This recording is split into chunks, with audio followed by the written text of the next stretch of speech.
Diálogo sobre o Direito recebe hoje a presença do professor Daniel Mendonca, professor da Universidade Católica de Assunção, no Paraguai, e também professor há mais de 12 anos na Universidade Pompeu Fabra de Barcelona, quartel-general da Teoria Analítica do Direito. O professor Daniel conheceu o livro Normative Systems em Assunção, como estudante de Direito, foi até Buenos Aires, conheceu seus maestros, Ricardo Guibur, Eugênio Buligin, e hoje em dia escreve juntamente com seus maestros.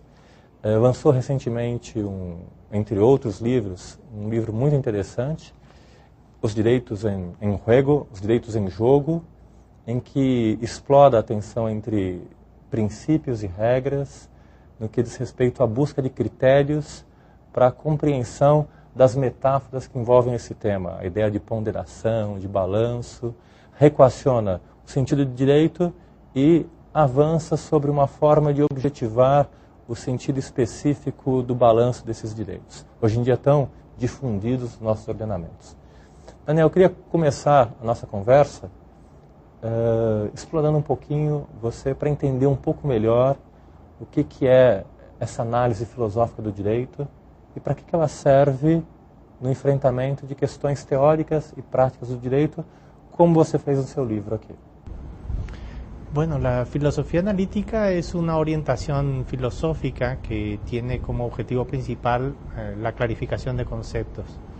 Esta orientación filosófica no tuvo su origen directo en el derecho propiamente, sino en otros ámbitos, en el ámbito de la filosofía del lenguaje, de la filosofía de la mente, de la filosofía de la ciencia, y terminó trasladándose, como era previsible, a la filosofía del derecho también. Fundamentalmente esa orientación filosófica se inició en Oxford allá por los años 30 del siglo pasado, 1930, 1940. Tuvo un gran impacto y a partir de ese impacto dentro de Oxford, una de las obras clásicas de la filosofía analítica en el campo del derecho es la obra de Herbert Hart, El concepto de derecho, donde se pone particular énfasis en el concepto de derecho positivo. Y a partir de allí la difusión de la filosofía analítica fue en crecimiento cada vez mayor y el impacto ha sido enorme. Hoy algunos sostienen que la filosofía analítica está en decadencia, pero yo soy de los que piensa que la filosofía analítica, lejos de estar en decadencia, sigue en plenitud, sigue en apogeo. De hecho, la producción filosófica más importante, en mi opinión, en el campo del derecho es de orientación analítica. No es fácil identificar a la filosofía analítica, no es fácil caracterizar a la filosofía analítica. Tal vez más fácil sea ejemplificar autores que representan a la orientación analítica. Y aquí también uno puede tener problemas. En habla hispana, por ejemplo, Carlos Alchurrón, Eugenio Buligin, Ricardo Guibur, Martín Farrell, en el campo de la filosofía del derecho argentina son exponentes muy importantes de la orientación analítica. Y en la filosofía del derecho española, autores como Manuel Atienza, José Juan Moreso, Juan Ruiz Manero, Juan Carlos Bayón, son exponentes importantes de la filosofía analítica. Espero que la lista se tome como lo que es, apenas una lista ejemplificativa. En Italia, el gran maestro Norberto Bobbio, autores más recientes como Riccardo Guastini, Paolo Comanducci, son también exponentes de la orientación analítica en el campo del derecho. Bueno, y la producción de estos autores ha generado un gran impacto, un gran impacto. Yo diría que algunas de las obras más importantes producidas durante el siglo XX en el campo de la filosofía del derecho son de autores analíticos. No dudaría, por ejemplo, en incluir la segunda edición de la teoría pura del derecho de Kelsen, a pesar de que Kelsen no era un autor analítico, usaba estrategias analíticas para la clarificación de conceptos. el concepto de derecho de Hart, que ya he mencionado, Norma y acción de George Henry von Wright, que si bien no es un filósofo del derecho, tuvo tal impacto en la filosofía del derecho que merecería ser considerado un autor vinculado a la teoría del derecho. Normative System, sistemas normativos de Alchurrón y Burlingame, y una obra que tuvo quizás menos impacto que otras, pero que ha tenido un valor particularmente importante, que es sobre el derecho y la justicia de Alf Ross. Y luego otros autores que no se pueden caracterizar fácilmente como analíticos, pero que yo diría que son autores analíticos a pesar de no compartir ciertas ideas que son importantes dentro de la escuela, como Ronald Dworkin o incluso John Rawls en la versión de la filosofía política y la filosofía del derecho vinculadas en su obra La teoría de la justicia, y el mismo Carlos Nino en la Argentina, que empezó siendo un autor positivista y abandonó el positivismo, falleció siendo un autor de orientación justnaturalista, pero conservando las estrategias analíticas. Como é que o Guibudo chamava? Un ateo en busca de Dios. Un ateo en busca de Dios. Daniel, me fala uma coisa. Nós aqui, o professor Paulo de Barros Carvalho trouxe, de certa forma, aqui para os estudos de direito tributário a escova analítica. E há mais de 20 anos uso o livro Lógica, Proposição e Norma, no curso de mestrado e doutorado da PUC. E além desse livro também nós estudamos um livro do Martin Farrell sobre o neopositivismo. Quais são os vínculos entre o neopositivismo y la escuela analítica de Oxford? Bueno, hay una obra que es cumbre en el origen de las dos corrientes, de la filosofía analítica y del positivismo lógico, el empirismo lógico, que es el Tractatus Logicus Philosophicus de Wittgenstein. Esta obra da origen a la orientación analítica y también al empirismo lógico. Entonces, podría decirse que es el punto de encuentro, el punto de origen de ambas orientaciones. El Círculo de Viena, que era un grupo de filósofos interesados fundamentalmente en el área de las ciencias, tomó el Tractatus como punto de referencia y empezó a elaborar teorías acerca de la ciencia y de la evolución científica, usando estrategias propias de la filosofía analítica, el análisis de conceptos, el concepto de causalidad, el concepto de ley científica, el concepto de explicación científica, el concepto de teoría científica, eran centrales, eran nucleares en esta orientación.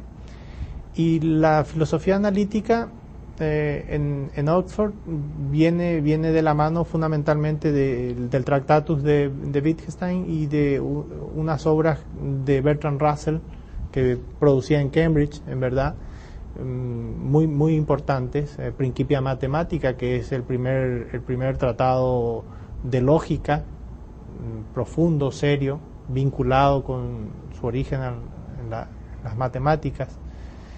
Y a partir de allí la producción filosófica orientada en el análisis del lenguaje, ¿sí? El análisis del lenguaje pasa a ser central en la actividad filosófica. Incluso llega a decirse que la filosofía es análisis del lenguaje. En el caso del derecho, obviamente sería análisis del lenguaje del legislador y del lenguaje de los juristas. Entonces tendría un doble punto de apoyo, el lenguaje del legislador por un lado y el lenguaje de los juristas por otro lado, o el lenguaje de la ciencia jurídica, si se quiere. Entonces, clarificar este aparato terminológico, este aparato conceptual de los juristas es la tarea central de la filosofía analítica. Yo creo que es una tarea particularmente importante, particularmente valiosa. Creo que una buena práctica del derecho requiere una teoría sólida. Não pode haver uma boa prática sem uma boa teoria. Isso que eu queria te perguntar. Na verdade, entre esses vários expoentes da filosofia analítica aplicada ao direito, nós temos o professor Ricardo Guibur, que é juiz, desembargador da Justiça do Trabalho. O professor Burlingame também foi juiz. Assim mesmo. E Genaro Carrió foi membro e presidente da Corte Suprema Argentina. Y era uno de los exponentes más importantes de la escuela analítica argentina. Eu me lembro até que uma vez foi num encontro em Bacaria que o professor Ricardo Guibur falou: não, você tem que trazer para o Brasil também o Daniel Mendonca, que não por acaso é um grande advogado, que trabalha com direito constitucional. Hay una relación estrecha. Qual que é essa relação? Sí. Como é que você ganha casos com a teoria analítica do direito? Porque la estrategia analítica, el método analítico es particularmente útil en la resolución de casos. La clarificación de problemas, la presentación de problemas, la resolución de problemas con el método analítico está muy facilitada. Entonces, yo no tengo la menor duda de que es una teoría útil para la práctica profesional. Es una teoría particularmente idónea para el ejercicio de la profesión de abogado ou para o desempenho da magistratura. Daniel, uma questão que sempre acontece aqui no Brasil é chamar esse tipo de abordagem de formalista, positivista no sentido pejorativo, como se vivêssemos uma espécie de legalismo autista, longe da realidade. Quando, na verdade, nós verificamos no próprio livro do Normative System que, na verdade, a ideia de sistematização está vinculada a um caso concreto e não a um sistema abstrato. Em suma, eu queria insistir nesse ponto com você.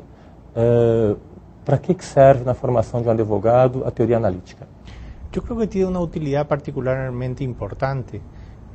Creo que los estudiantes deben ser formados en la tradición analítica, al menos en lo mínimo, conocimiento de los rudimentos básicos del método analítico, el problema de la interpretación de la ley, el problema de la argumentación de un caso, el problema de la valoración de la prueba, son problemas típicos de la tradición analítica. Y creo que los estudiantes deberían conocer esto desde el comienzo de su formación. Pero la experiencia ha sido diferente.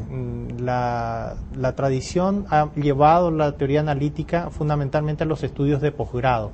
Entonces se hace mucho más frecuente el enlace entre teoría y práctica.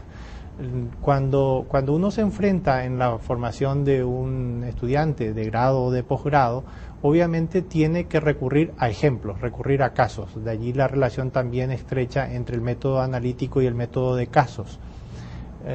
Esta relación entre método analítico y método de casos es particularmente fecunda, tanto desde el punto de vista didáctico como desde el punto de vista teórico y práctico. Hay una vinculación muy fuerte en la producción analítica entre teoría y práctica. Por aquello que decía antes, de que una buena práctica debe estar asentada, apoyada en una buena teoría. De manera que el recurso, la remisión a casos, a problemas reales, es muy común en la práctica de la filosofía analítica. E Daniel, eu lembro de uma conversa que nós tivemos com o Caracciolo, ali no corredor da Pompeu Fabra, que diz respeito à argumentação, e o Caracciolo dizendo que havia uma tendência, que havia uma resposta específica. E você, como advogado, que trabalha com várias causas, e imaginando o professor Bulligan, o professor Libur como juízes, ¿la teoría analítica da una respuesta verdadera para la interpretación del derecho? No, en el campo de la filosofía analítica en realidad hay más bien una actitud escéptica respecto de la tesis de la respuesta correcta, lo cual no significa negar que haya respuesta correcta en ciertos casos, sino poner en entredicho cuál es la respuesta correcta. Si hubiese que imaginar un multiple choice, la idea es que a veces la respuesta correcta entre las opciones es no hay respuesta correcta. Entonces, hay un escepticismo, una tendencia bastante marcada a tomar con cuidado la tesis de la respuesta correcta. Desde luego, esta no es una posición pacífica, no es una posición uniforme. Hay autores que defienden dentro de la corriente analítica, dentro de la filosofía analítica, la tesis de la respuesta correcta. Ronald Dworkin es uno de esos autores. Sostiene con énfasis que hay una respuesta correcta para todo caso. Por oposición hay una teoría que sostiene que nunca hay respuesta correcta. Uno de los exponentes dentro de la escuela analítica de esta posición es Riccardo Guastini. Nunca hay una respuesta correcta para un problema determinado en materia de interpretación de la ley. En un ensayo clásico de Herbert Hart se llamó a estas dos teorías la pesadilla y el noble sueño. Yo creo que es muy ilustrativa la denominación de las dos posiciones. Y lo que Hart sugiere es por ponerlo de algún modo, un estado de vigilia, que ni sea la pesadilla ni sea el noble sueño. abandonar la idea de que todos los casos tienen una única respuesta y abandonar también la idea de que todos los casos carecen de respuesta. Entonces lo que Hall sugiere es distinguir dos tipos de casos, los casos típicos y los casos atípicos. Los casos típicos están claramente dentro o claramente fuera del alcance de la regla. Los casos atípicos, en cambio, no están claramente dentro, pero tampoco están claramente fuera. Están en lo que él llama una zona de penumbra. Y en esa zona de penumbra no hay respuesta correcta. Es decisión del intérprete optar por dejar el caso dentro del alcance de la regla o fuera del alcance de la regla. Allí se acabó la tarea de conocimiento. Entonces la interpretación no es una tarea de conocimiento en ese sector, es una tarea de decisión. Las definiciones que provee el intérprete no son informativas, sino son definiciones estipulativas. Esta es una buena reconstrucción, yo creo. Yo soy de los que aceptan la distinción entre los casos típicos y los casos atípicos, de manera que hay respuesta correcta siempre y cuando el caso sea típico y no habrá respuesta correcta cuando el caso sea atípico. Lo que debo señalar a renglón seguido es que la mayoría de los casos controvertidos son casos atípicos. Entonces los casos que llegan a tribunales son casos que no tienen una única respuesta en su mayoría. No mesmo sentido, para aproveitar esse ensejo, eu perguntaria, já perguntei se há ou não uma resposta verdadeira